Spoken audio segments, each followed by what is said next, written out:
you don't mind me asking, let's say you're communicating with relatives who are from Pakistan and like they only speak Urdu. How does that conversation work? We don't. We don't talk to people from. He didn't grow up in Pakistan, to be fair. He grew up in the States. Oh, okay. Yeah, and he went to St. Rita's in Ohio, which is a deaf school. Oh, okay. I know. Yeah. So like, not a lot of our relatives don't live in Pakistan, so they don't speak Urdu around us ever. Okay. Nice. So, what would you say is like your daughter's like the ideal man for you? What would he say? Is that answer?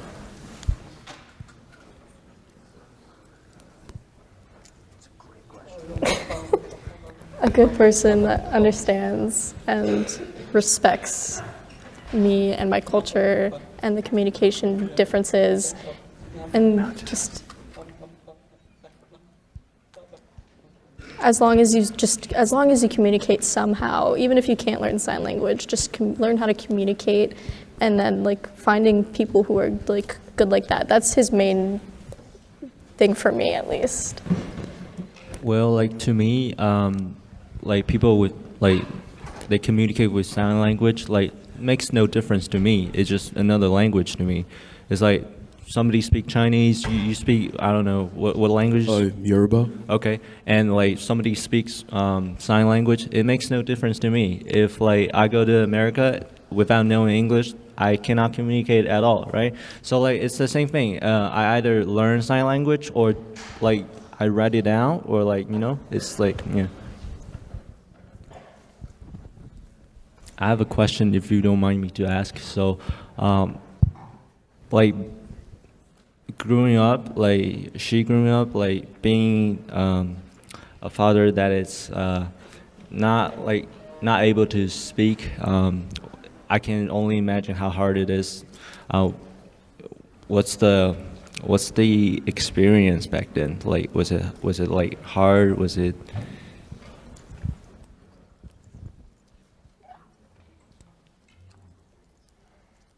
He said it wasn't difficult. It wasn't. No, like you're asking raising like me and my sister. No, me and Smiha, not you. Yes. Yes.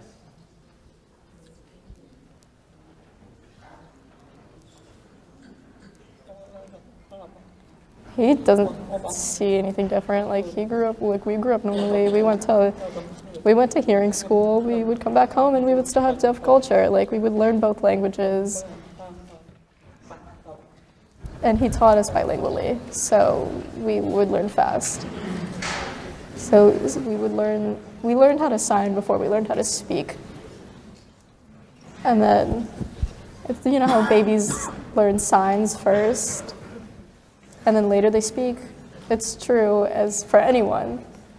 And so we would have fun, go out, play. And at school, we had a lot of codas in our area, like where we lived. And so there was a lot of support groups and a lot of deaf parents there. And kids would come and we would have fun, and there was no difference. It looked like a normal family. And like, he said, same with you guys, where it's like you learn two different cultures. At that transition point, like, it's not that difficult. Brad, where are you from specifically? 30 minutes from Philly. Bucks County, PA. What's your background? I'm Jewish. I think I'm like Polish and Jewish. I'm Jewish.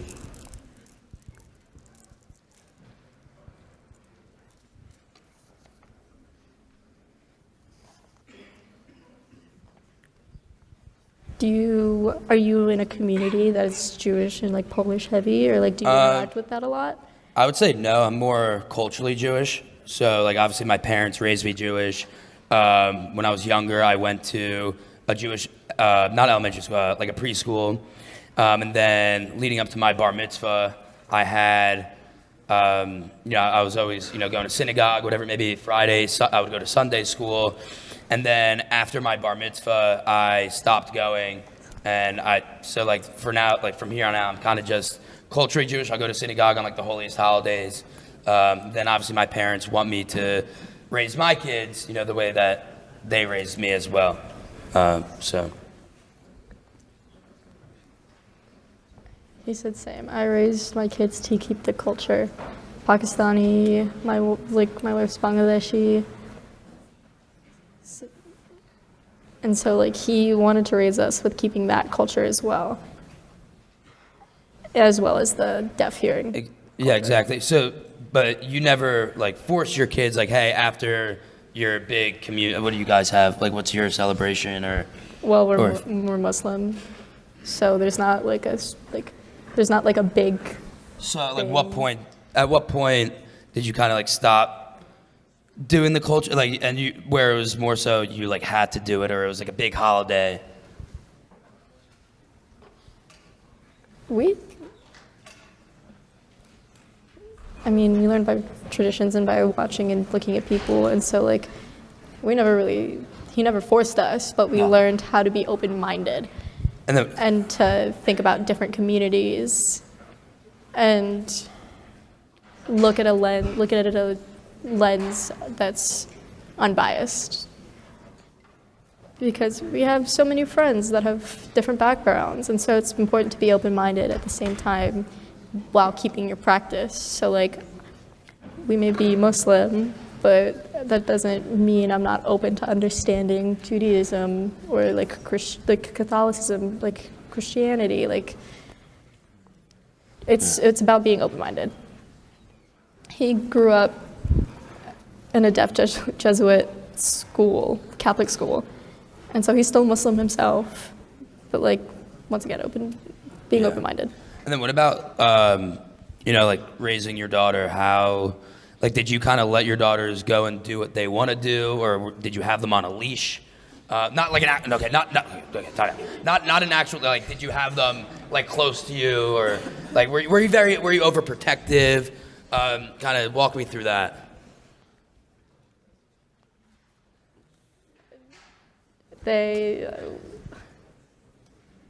We're close and we communicate, and the most important thing is communication to have a better relationship, because if you leave it alone and then you have a disconnect. Just love and communication, so that's how he usually treated us, was just openly talking. And then how do you feel, having your daughter like at a university like Penn State? How has your experience been so far? You said that's a good question. Yeah, well, let's hear it. First off, I'm the oldest one. He has a second kid, also Coda. She's a senior in high school. When I decided to go to school far from home, he expected it'll be difficult because the relationship disconnect, because I'm hearing, and he hopes that I continue to maintain deaf culture and that like our family unit manages to stay intact. And yeah, sometimes we disconnected and he let it go. He always reasoned with himself that as far as the ways we live, and because he lived in the United States and his parents were in Pakistan at the time, so like he understands how it feels and how education's important. And so he was like, okay, I'll let you go, and I enjoy myself here. So. What are your thoughts on the education system? Wait, hang on. That's broad. So great questions, by the way. You all. That was valid. No, you all are asking some really awesome questions. I want to hear. See what he says. Before we go to that, though, Cooper, Olu, do you have another question? Yeah. So, how would you say you had to accumulate when she went to school? So, let's say were there any certain things that became difficult, and you had to make an adjustment when she went away?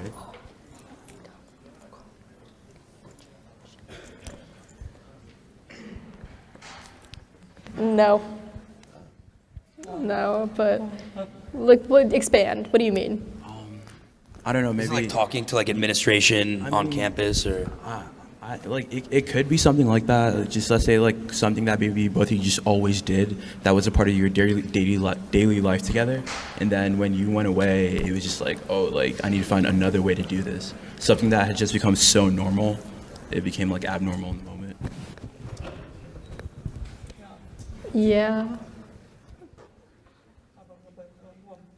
Every time I go home from work, I always used to meet him at the door, but now I don't do that. Aw. And now, thanks to the wonders of technology, FaceTime, like video chatting online, it's easy. I can just FaceTime him and we can be, hey, how are you? Like, and still stay connected like that. Wait, so when you That was FaceTime, really nice. so when you FaceTime, you have to set your phone down because you need both hands, right? Yeah. Ah, so that's interesting. So it's a different experience for your daughter, for you. Also, like phone calls, like I never used to get phone calls. Yeah. So like FaceTime is really normal for me, but phone calls, when people call me on the phone, I'll be like, who is this? Because I'm used to people FaceTiming me. And I mean, most codas use FaceTime and they never text because it's face-to-face is just so much easier. Like I barely ever text him, but when I do, it's mostly because I need it in writing for proof later because I know he'll forget. But like we FaceTime because it's easier to communicate. And the two of you have a slang that you speak, right?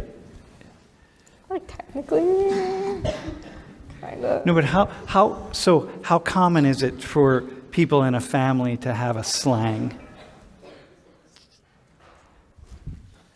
It's common. There's a lot. Can you give us an example of a way you sign that maybe other people don't sign?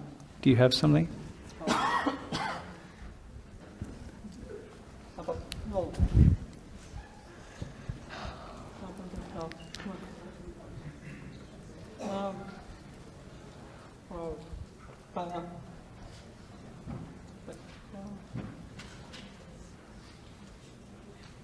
Yeah.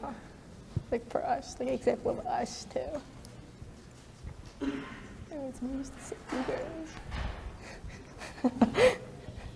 My sister used to say blueberries like this, which is just the sign for yummy, but because she associated saying the word, like thinking things were yummy with the word blueberries or like the fruit blueberries, she would ask for blueberries like this. Except the real sign is, what's the real sign? Yeah, you just spell it, so blueberries. Like, but she used to say blueberries like that, or like, she used to mix up flower and home, so like flower is this, but she used to say flower like this, which is home. And so like things like that, but they become so normal that we just kind of understand it. We're like, okay. So like my sister could say flower, or she'll say home like this, and I'll be like, oh, she's going home. But other deaf people wouldn't understand what she means when she says home like this. So that goes to what one of you was saying, like it's another language, right? Cooper, I think you were saying it. So so I want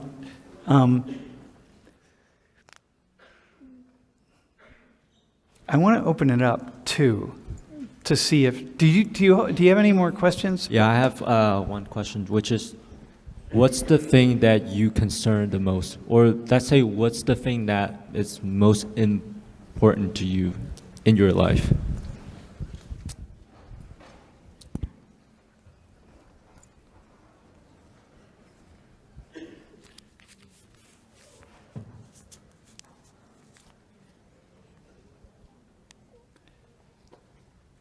Just having a good life and having everyone be equal with each other.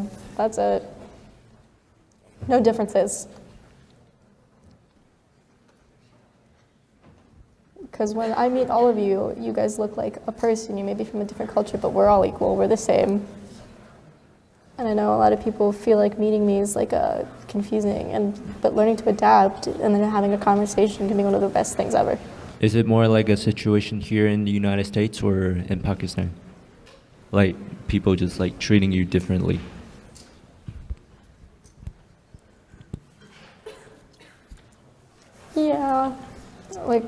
difference. Like in Pakistan,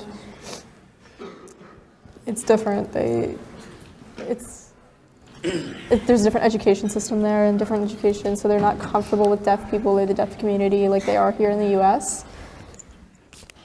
It's very advanced here for deaf culture and having deaf rights and deaf laws and like all of this. We're improving here, but in Pakistan, they're still pretty far behind. So that's why he came here, for a better education. There's your education question. Do you speak Dari? What? Does he speak Dari? See, okay, so I want to put this out. It's interesting, right? So here, I can't speak to your father. I can't look at your father because your father has to look at you. And so it's a very interesting triangle conversation. Yeah. But he said it's normally us two having a conversation where like, so I would be standing right next to you instead of, yeah. So that way he could look at both of us so it's not awkward in a triangle. So you would sit, why don't you ask him, you sit here, and Brad, you sit over there. See how, yeah? It's better? Yeah. Because you can't see her then. Because you would have to be here. I have to be here. Yeah. Okay, So now you can look. So now you can look at each other and then still have me in the periphery. Yeah. Okay. So if he was speaking to him, then I would stand right next to him, and then. So you would be you're a participant interpreter right now. Yeah. And you would be just an interpreter. Yeah. Does anyone know any ASL? Do you want to just try out your ASL? You got to have somebody who studied it in high school or something.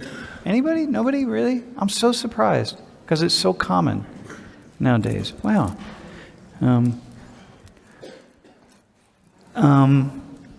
Does any? Okay. I have a question. Okay, go ahead. So I learned English when I was probably like 2, I might have said, or 1. When I probably said my first word. When did you start learning, or when did you start teaching sign language to your daughters? At what age were they? And then what about the English aspect? And then what about the English aspect to it as well? So it was like you had to teach 2 languages right off the rip. So first was school. That's what he was saying. Like for English I went to school for that. But for sign language, there's no other way for them to communicate with us, so he just signed with us right off the bat. So what was that process like, or how did that look? Because as a baby, you can't really comprehend anything, and then Like basic signs like that you learn to make associations with, like that's milk. And then would you show a picture of the milk? Yeah. So he would hold the milk It would bottle. be visuals. He would hold the milk bottle and then he would do milk. Objects. Like he would hold the object, like he would hold the tea bottle. And then he would, or like in this case, milk bottle, and he would be like milk. So we would learn to make associations. But how did you know that was milk? Visual association. So when you look No. at So something- when you're 3, how did you know or 2 or whatever age it was? How'd you know that was milk? As opposed to orange juice or something. Orange juice, or how did you even know the word milk? Well, this goes back to the signs where kids mix up associations. Like my sister saying blueberry is this because she associated with that. So for me, learning milk, I could have. I need to stop doing that. I could have said milk could have been anything. And then as soon as I got older, I learned as I was growing up, then I started to learn what the real thing was. So milk, he would hold a bottle of milk, and then I would start making that association to the bottle of milk. Wait, is this milk because it's like milking a cow? Yeah. Okay. Yeah, totally. Yeah. Which is interesting because This is a sign, American Sign Language is old. So this is when everybody milked cows. Because when I was a kid, I used to milk cows on my sister's farm.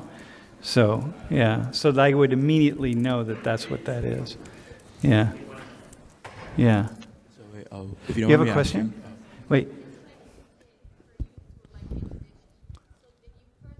Wait, hang on 1 second. Wait.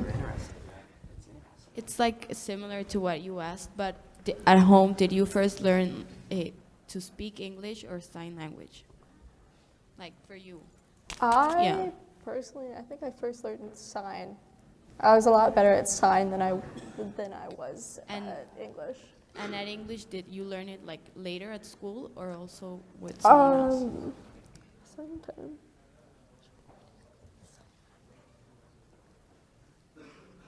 Okay, so like, and school. School was later, but there were, like,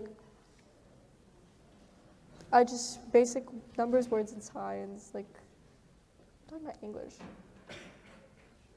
Yeah, from school, but also, yeah, they used to teach us with English books, too. Like, they would point out words and hope that we would learn. But we would watch a lot of TV with closed captions. And so we would make those associations with the words to the captioning. Yeah, very cool. what's like the relationship between you and your sister? Like, do you guys speak more, sign more, or do both at the same time? For me and my sister, it kind of depends. She's like, we're both hearing, so it doesn't matter. But sometimes, like, If you want to say something and nobody else to realize, like that's everything. I do that a lot of Yeah. time when people start talking and I'm like, did you see that? Just me, huh? Like, or like I'll recognize a lot of deaf people in like outside, and they'll start signing, and like my sister and I will like look and be like, what did they just say? Like, or like it's easy to pick up like other people signing, but we just talk. Normally we just talk. But sometimes in like when we go out, we'll sign if we don't want people to understand what we're saying. Okay, that's cool. So how would you say like it's been like being a part of like the hearing community and like the deaf community, and then let's say like assisting someone who you find out is deaf when you're out or something like that?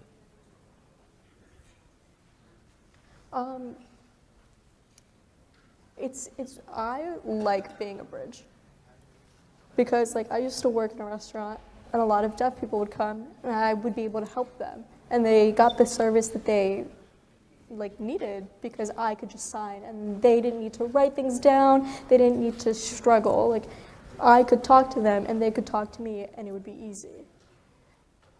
But like balancing the two communities was easy for me because I had school as my hearing community, and then my family and my family friends and like all of their friends as my deaf community.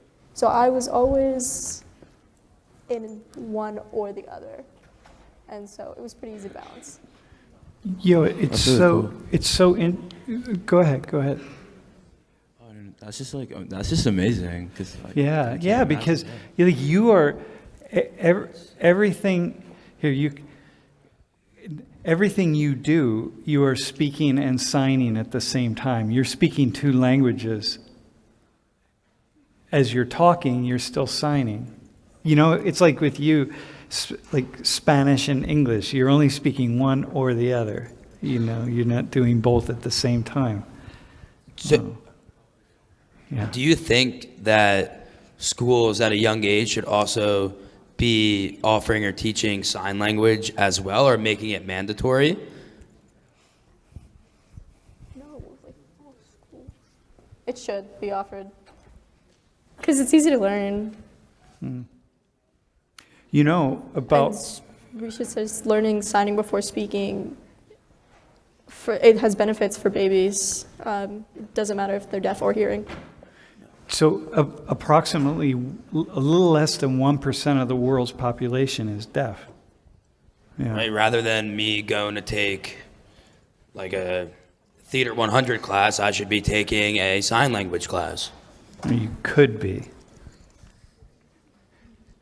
Hey, we have a question. Yeah.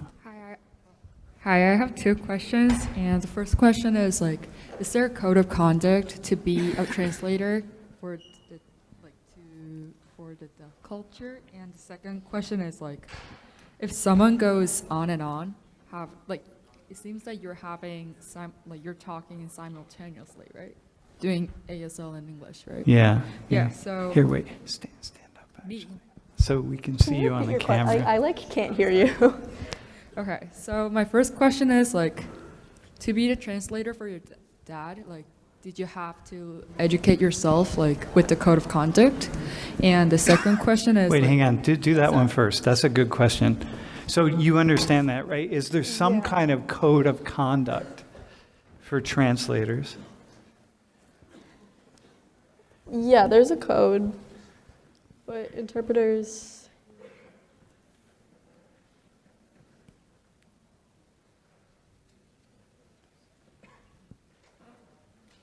They just have to, it's like oh, okay.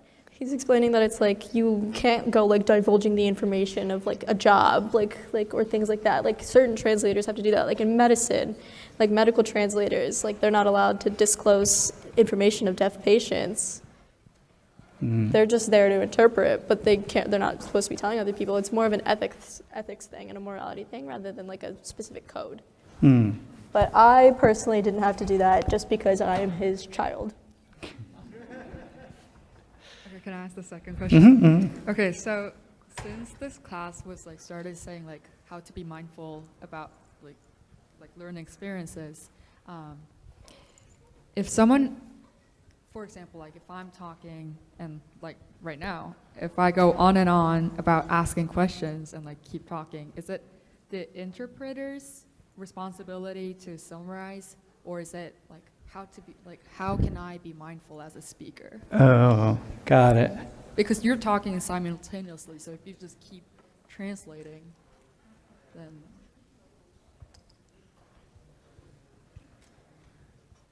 The person who's signing and knows complete ASL, like they interpret, they have to perceive what they're saying and then interpret it in a way. So when a hearing person speaking English and they translate it to ASL for the deaf person, the interpreter's responsibility is to translate it as directly as possible.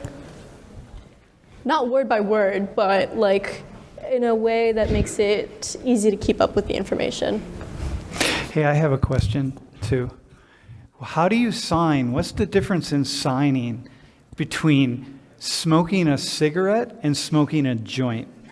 I can answer this one. You can answer that way? This is a joint. Well, then because you it's do it, and I different. want to see if your dad knows what you're doing. Yeah, it's two different ones. This is smoking like a cigarette, and this is a joint because you're holding it with the two fingers. Dude, awesome. So that's a It's different universal. meanings, it's different meanings. Tell your dad he does that very naturally, by the way. Yeah. That's a universal sign then. Yeah. Okay. Okay. Yeah. You can stand too if you All right. speak Sorry. right into. Yeah, I'm trying to. How would you? I had it and I lost it. Sorry. What would you say to the people who don't accommodate you? Like they're actively ableist. Like they actively don't try to communicate. Yeah, that's a really good question. Yeah. It depends. It depends on the person. If they feel awkward, then he starts writing on paper.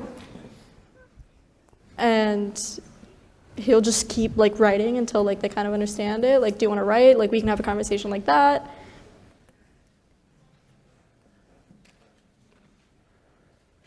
And so they start writing, and then if they still feel awkward, then that's on them. But he has an app on his phone where you can just text, like, it's kind of like note cards. It's like your notes app, but it's called Buzz Cards, and it basically makes the lettering really big, so it's easy to read. But, like, yeah. So, like, that's how he tries to communicate, and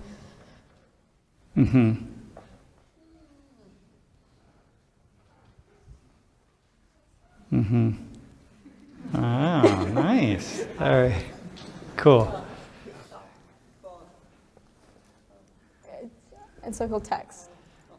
But, like, what do you do? By the way, I just want to give a shout out to our camera operator. This is the first time she ever sat behind a camera. That was pretty impressive. All right, dude, you're on, man. Yeah, I just wanted to ask if he can read lips, like. Yes, my iWatch No, answered it for me, but. just no. That simple no. He doesn't depend on lip reading, but other people do. I don't. Can he explain the difference in language? There are many different languages. There are 200 plus sign languages. So There's so many. yeah. There's many different ones. The same way you guys have different spoken languages, like Korean, Chinese, Spanish. Like, there's so many. They even have accents. So, like, many different people will sign differently. Like, early, that's early in American Sign Language. And or on the East Coast. On some Western states, they do it the opposite way. So early goes in the opposite direction instead of. And some say early like that. It's a lot of different signs mean the same thing, and with an accent. So, I don't know. Yeah. British Sign Language is very different.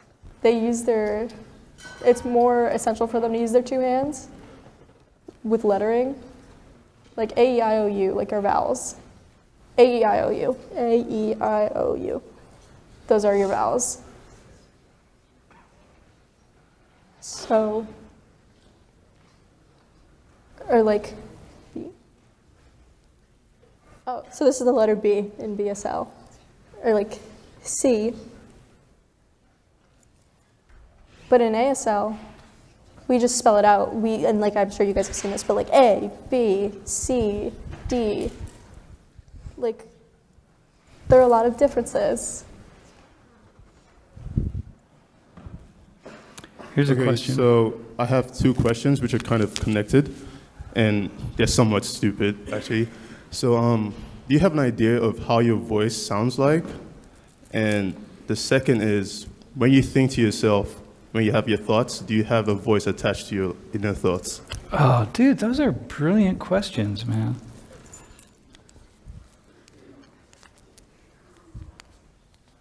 He recognizes words. He doesn't depend on his earrings, so his eyes kind of take in everything. But, like, what do you see in your head?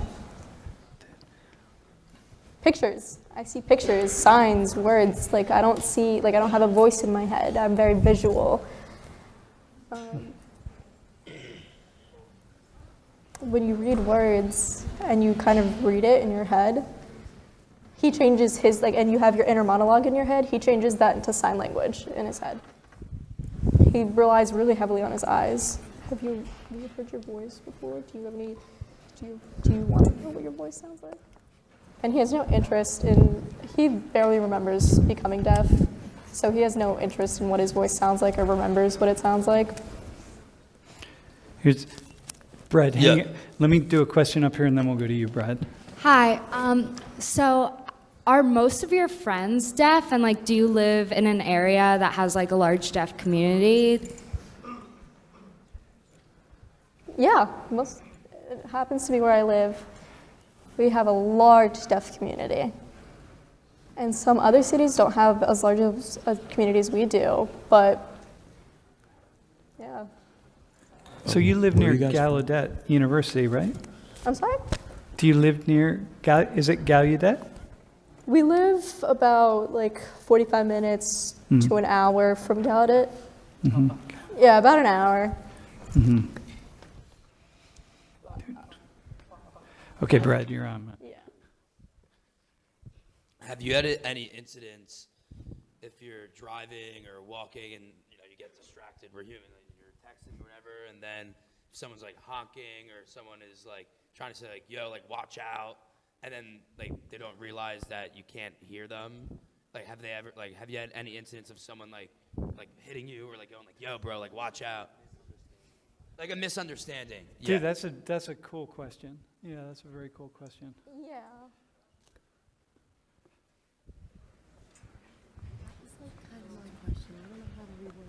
I mean, we can't hear outside, like the environment. But we're more alert because of it. We look at everything instead of a hearing person, because a hearing person can text and like listen for things. But like, while a deaf person has to be looking at everything in order to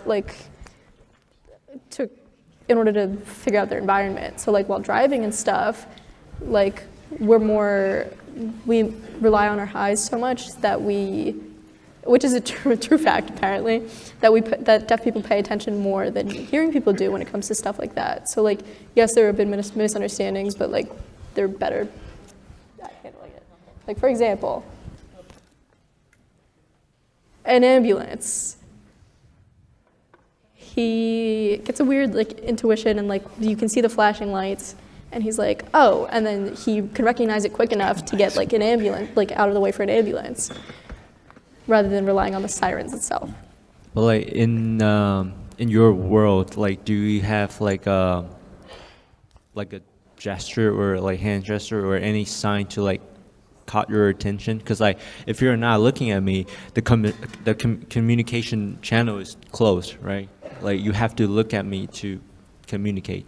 I mean, we just go like this. Oh, like, okay. yeah, we'll be like that. Like, yeah. Because you feel the vibrations of things. So you do feel. Because you're more sensitive to, like, because you've lost a sense, you're more sensitive to everything else. So you're sensitive to vibrations too. So if someone drops something, they can automatically pinpoint where it is. So wait, if you don't mind me asking, what are parties like for him? So like, I've seen like something about like deaf people relying on like vibrations. So how does he like? What's that experience like? Loud, bass-heavy music, like extremely bass-heavy. Wait. It's not soft and it's blaring. Wait, hang on one second. Hey, we have 2 minutes left and we got to make sure we have a really nice final ending. So we have a really fast question. Let's see if you can answer it quickly, because this is a very cool question actually. This kind of goes off of what they were talking about, but what would you say like your biggest danger is, not being able to hear? Thanks.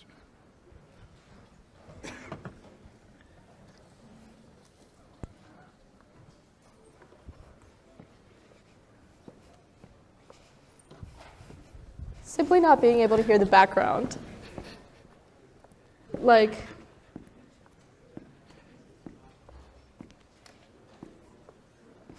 if a gun was fired, he wouldn't be able to hear it, and so like that's dangerous. So like, say a gun was fired in his direction, he'd have no way of knowing until it was like too late because he couldn't hear where it was coming from. So we have a minute left. I want to, first off, can we do a round of applause? Like, yeah. Yeah, thanks. That's awesome. Yeah, and what? Yeah, thank you. Also, can we just a final? I want to really thank you for coming and having this just amazing educational opportunity. Yeah. So I hope you guys enjoyed learning. Yeah. Thank you.